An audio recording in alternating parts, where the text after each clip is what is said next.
মানুষের জীবন ছারখার করা মশারা আছে বহাল তবিয়তে। এসি রুমে ঠিক ২৮ ডিগ্রি তাপমাত্রা আর ৭০% আর্দ্রতায় চলছে তাদের বিলাসবহুল বসবাস। ফুলের রস খুঁজতে মাইলের পর মাইল ওড়ার কষ্ট নেই, সামনেই হাজির প্রোটিন সমৃদ্ধ রাজকীয় খাবার। ডিম পাড়ার জন্য জীবনের ঝুঁকি নিয়ে মানুষের থাপ্পড় খাওয়ারও প্রয়োজন নেই, বরং কুসুম গরম রক্তের হোম ডেলিভারি চলে আসে খাঁচার ওপরেই।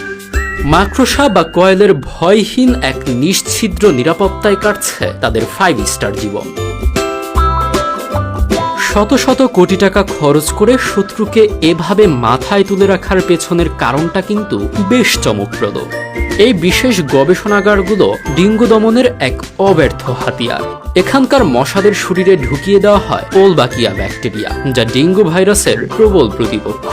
এদেরকে প্রকৃতিতে ছেড়ে দিলে এরা সাধারণ মশার সাথে মিশে এমন বংশধর তৈরি করে যারা রোগ ছড়াতে কার্যত অক্ষম।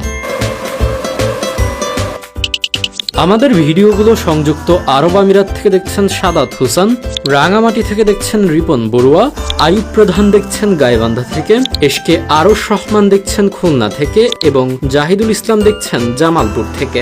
আপনি কোথা থেকে দেখছেন তা জানিয়ে দিন কমেন্ট বক্সে।